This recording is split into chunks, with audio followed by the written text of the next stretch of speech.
Olá, nós iremos apresentar o seminário de arte com o tema Lundu e a nossa equipe é formada por Eduardo Oliveira, Luan, Maria Joyce, Sil e Maria Luísa. Antes de iniciar, temos alguns pontos. O primeiro é que os slides estão organizados em tópicos e as pesquisas foram feitas por site da internet. O nosso principal objetivo é que todos compreendam o assunto da melhor forma possível. Iniciando, o Lundu, também chamado de Lundum, caracteriza-se por um gênero musical e dança folclórica de origem afro-brasileira, criada a partir dos batuques dos escravos. Sua origem histórica. No período da escravidão, os negros realizavam suas tradições religiosas, cantavam e dançavam para a manifestação de sua cultura. No final do século XVIII, o lundu já se torna presente tanto no Brasil quanto em Portugal, tendo influência cultural de tais países. Durante o século XIX, o lundu foi considerado um ritmo dominante e aceito pelos brancos.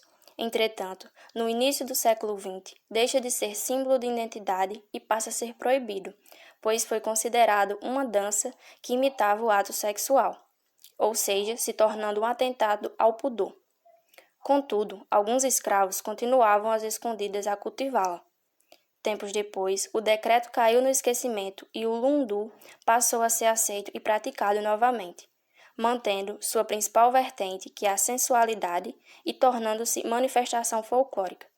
Atualmente, essa dança é praticada em alguns estados do Brasil, principalmente na região norte e mais especificamente na ilha de Marajó, no Pará. Bom dia, eu sou a Seu e eu fiquei com a parte dos instrumentos e eu vou falar um pouquinho sobre eles. A rabeca é um instrumento musical de origem árabe. É igual ao violino, de feitura popular. É tocado com um arco e possui originalmente o corpo em formato de pera, onde são colocadas 3 ou 4 cordas. Ela é tocada em manifestações populares e religiosas, desde os remotos tempos da colonização brasileira.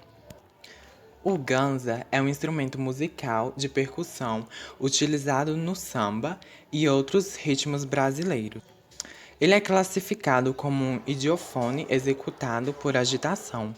É um tipo de chocalho, geralmente feito de um tubo de metal ou plástico, em formato cilíndrico, preenchido com areia ou grãos de cereais. O banjo é um instrumento de corda da família do alaúde, de corpo circulado, com uma abertura fechada circular na parte superior. Consta de uma amarração circular, atualmente produzida em PVC. Ele tem um braço longo e fino, como está mostrando na imagem, e com trastes e cordas metálicas. E sua origem veio da África. O reco-reco é um instrumento de percussão de mão. Foi usado pela primeira vez e inventado pelo povo taiano. É feito com cabeça oca e os tamanhos podem variar. Para criar o som, tem que passar um bastão de madeira raspando nas rachaduras que tem no reco-reco. Macará é um diofone de agitação, constituído por uma bola contendo sementes secas, grãos de arroz ou areia grossa. Com isso, podem criar sons como o de lixar ou de arranhar quando tocando. É originado-se do tupi e está presente nas manifestações culturais brasileiras e em cerimônias de religião afro-brasileiras. O cavaquinho é um instrumento que possui 4 cordas que podem tocar vários estilos musicais. É um instrumento amplamente utilizado nos foguedos populares, da folia de reis e reisados. O cavaquinho é utilizado para acompanhar as vozes e poder possuir uma afinação diferenciada. Um dos gêneros do lundu é a dança de roda, que é praticada na ilha de Marajó e em arredores de Belém. Quando inicia o ritmo do lundu, qualquer um que queira dançar, basta se aproximar da roda e já entrar na dança.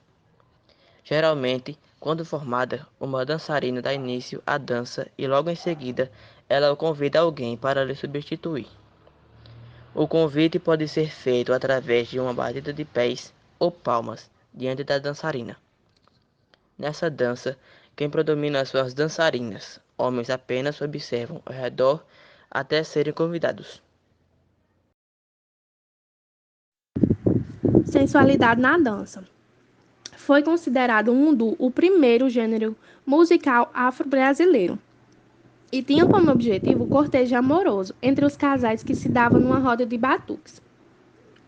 A dança se iniciava com a mulher, indo até o centro da roda, dançando de modo sensual e provocativo, assim despertando logo a atenção do homem, que se levantava e seguia seus passos.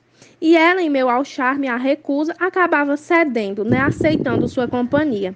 E é através da umbigada, que é um contato mais próximo entre o homem e a mulher, que essa relação se estabelecia. O corpo do dançarino executa gestos e movimentos que elucidam significados do seu contexto histórico sociocultural em uma linguagem expressiva e dinâmica. A canção de ritmo gingado, acompanhada de versos, tinha um apelo humorístico e de certa amorosidade. Esse gênero levanta a questão de um aspecto censurado da história da cultura colonial do Brasil, que há casos que a temática tratava-se com a senhora, que também era chamada de sinhá, E dessa relação, vemos um discurso de desejo e violência que essa sinhá, que ao mesmo tempo que ela desprezava esse homem, esse escravo, ela mostrava uma certa intimidade com o mesmo. Muito semelhante à modinha que foi difundida paralelamente em Portugal, o lundu apresenta características marcantes e bem definidas por seus compositores e públicos. Essa vertente é a matriz fundamental da nossa música brasileira, sendo o lundu considerado um gênero que influenciou o samba, que também, por sua vez, é uma dança muito sensual, Até suas vestes, seus passos, traz muita sensualidade essa dança, ou seja, esse gênero, o samba.